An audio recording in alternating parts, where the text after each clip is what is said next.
Yun, magandang gabi po. Ito yung mga bagong pisa natin. Bali 8 piraso. Tililipat na natin dito sa ating DIY brooding pen. Basta may ilaw. Tag-ulan pa naman ngayon. At ito ang papainom natin sa kanila. Molasses.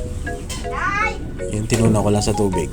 Ngayon ko konting tubig. Tapos tuturuan ko silang uminom. Ito yung kinagawian ko na. Una kong pinapainom sa ating mga bagong pisa. So bali po ito, 2 araw na sila dito sa incubator.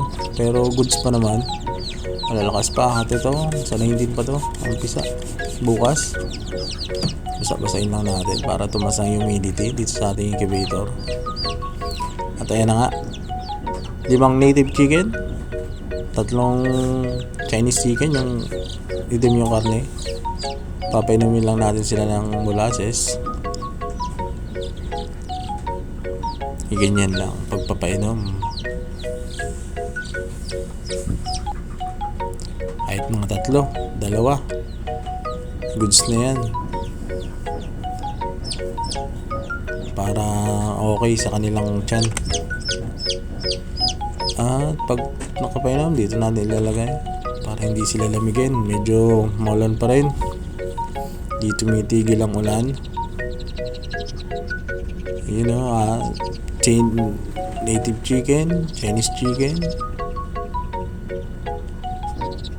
Okay yung ating ginawang incubator. Effective. Kaya PM lang po yung may gustong magpagawa ng incubator, murang-mura. At ayan, tapos na natin sila painumin. After 30 minutes na natin sila bogan para ma-absorb nila yung ininom nila. At ang ibabaw ko pala dito, itong Baby Stock Booster by Thunderbird. Yan yung nakaugalian ko ng ipakain sa kanila sa mga bagong pisa. 1 kilo goods na yun. Pag ganito lang kaunti yung papisa.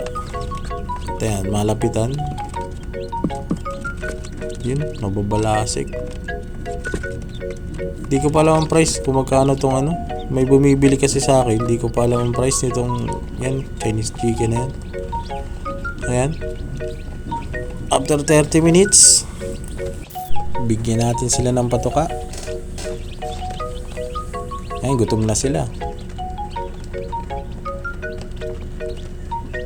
Kaya yung pong magpapagawa ng incubator at bibili ng chicken day old, PM lang po kayo. Thank you.